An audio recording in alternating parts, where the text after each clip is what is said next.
ग्रामवाणी में आप सभी का स्वागत है। मैं ब्रजेश शर्मा।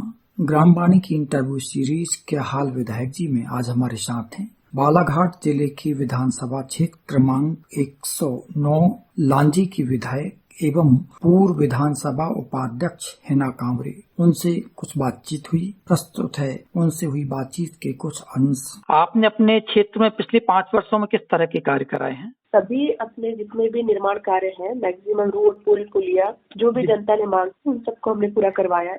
और आज उसी के आधार पर हम जो है वो तीसरी बार चुनाव मैदान में आए हैं, लोगों से समर्थन मांग रहे हैं। आपने जो काम बतलाए हैं उससे लग रहा है आपको कि क्षेत्र की जनता के जनजीवन पर काफी सकारात्मक प्रभाव है? निश्चित रूप से पड़ा है। अगले 5 वर्षों में आपका क्या विजन रहेगा? किन कामों को लेकर आपका अभिमत है? क्या आपका प्लान है?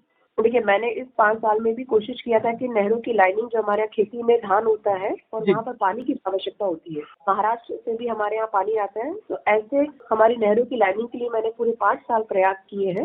इसके उसको आ गया है, तो अब जो मेरा अगला 5 साल रहेगा वो उसी को पूरा करने का रहेगा। आप काफी पिछड़े हो और ऐसे आदिवासी इलाके से हैं, दलित, आदिवासी और विशेष तौर पर आप चूंकि महिला प्रतिनिधि हैं, तो महिलाओं की स्थिति सुधारने के लिए आपने किस तरह के प्रयास किए हैं?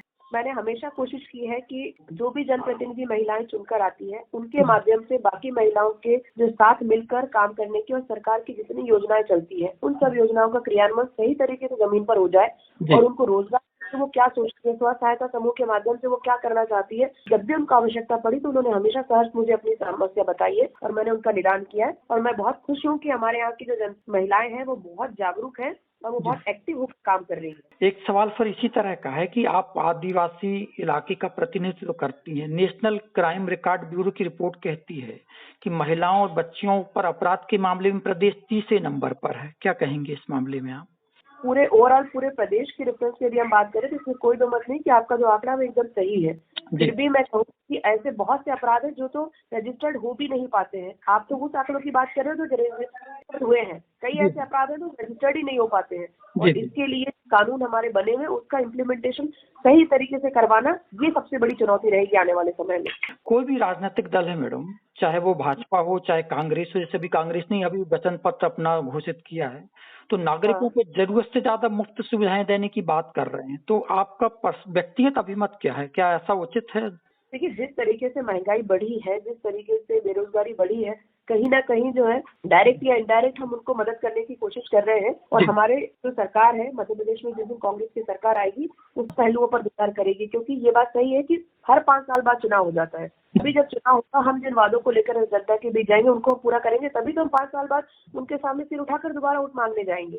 जी जी जी, कांग्रेस का जो स्ट्रेटेजी है वो बिल्कुल क्लियर है, वो अपने विजन के साथ आगे बढ़ रही है। नामांकन भरने की कल आखिरी तारीख है। कोई भी राजनीतिक दल हो, टिकट नहीं मिलने पर या किसी तरह से असंतुष्ट होने पर दल बदल कर रहे हैं, क्या कहना है इस मामले में? कांग्रेस में तो स्थिति और अधिक वैसी हो गई है। आपको ऐसा लग रहा है, लेकिन मैं यहाँ बैठ के देख रही हूँ कि पूरे मध्य प्रदेश में भारतीय जनता पार्टी की स्थिति अभी सबसे ज्यादा गड़बड़ाई हुई है। अच्छा, जी जी। कांग्रेस के लोगों को मालूम है कि पूरे मध्य प्रदेश में परिवर्तन का माहौल है जी। और टिकट मांगना सबका अधिकार है, पूरी बुजुर्ग मांगना अधिकार है। लेकिन मुझे पता है कि जिस दिन टिकट की घोषणा हो गई है और जब मैदान में हमारे उम्मीदवार उतर जाएंगे कांग्रेस के, तो बाकी लोग भी धीरे सब शांत हो जाएंगे, क्योंकि सबकी दिल इच्छा है कि कांग्रेस की सरकार बने। यदि वो लोगों का काम करना चाहते हैं, हित करना चाहते हैं, तो भाई जिस दिन सरकार बनेगी तभी तो उनका काम करवा पाएंगे। मेरा आखिरी सवाल ये है कि आपका जो प्रतिद्वंदी दल है उसकी चुनावी रणनीति काफी स्ट्रांग है, कांग्रेस एकदम पीछे नजर आ रही है। क्या आपका आकलन है इस मामले में? आपका आकलन बिल्कुल गलत है। यदि आप मेरे बारे में आकलन करेंगे तो मैंने इसके पहले भी 2 बार, एक बार 32,000 से 2013 में और 2018 में मैंने 18,500 वोटों से हराया है। बीजेपी को वो व्यक्ति फाइट में नहीं दिखा, इसलिए आज उनके टिकट बदल दिए हैं। दूसरा व्यक्ति मैदान में आया है, वो तो जिस दिन से 3 महीने हो गए उनकी टिकट की घोषणा हुई है, कहीं से कहीं तक मुझे मैदान में दिखाई नहीं दे रहे। इसलिए मैं आपका आकलन से मान पाऊंगी कि भाई आपका स्थिति कमजोर है। मैं तो जानती हूँ कि भाई स्थिति मजबूत है और बहुत शानदार वोटों से इस बार हमारे क्षेत्र की जनता जो है बहुत शानदार वोटों से चुनाव जिताएगी, क्योंकि सरकार मध्य प्रदेश में कांग्रेस की बनाना है। जी जी जी। मेरा आखिरी सवाल यह है कि आपने कहा कि हम तीसरी बार यहाँ पर चुनाव मैदान में हैं। पिछले 2 चुनाव से ये चुनाव किस तरह से भिन्न दिखते हैं? क्या चुनौतियां हैं आपके समक्ष? इस बार वन साइडेड माहौल है। अच्छा। इस बार कुछ सब लोगों की यही इच्छा है कि जीत का अंतर जबरदस्त हो, और मध्य प्रदेश में जो सीटों का अंतर पिछली बार थोड़ी सी सीटों से हम आगे पीछे रह गए थे, वो स्थिति निर्मित ना हो। इससे मध्य प्रदेश की जनता चाह रही कि अंतर बहुत ज्यादा हो कांग्रेस और बीजेपी में सीटों का, तो सरकार वो देना चाहते हैं। चलिए, बहुत बहुत धन्यवाद आपको ग्रामवाणी से बात करने के लिए। इस कार्यक्रम में प्रस्तुत विचार, वायदे, दावे और तथ्य विशेष व्यक्ति के हैं। इन दावों, तथ्यों और वादों की जिम्मेदारी मोबाइल वाणी या उनकी टीम नहीं लेती।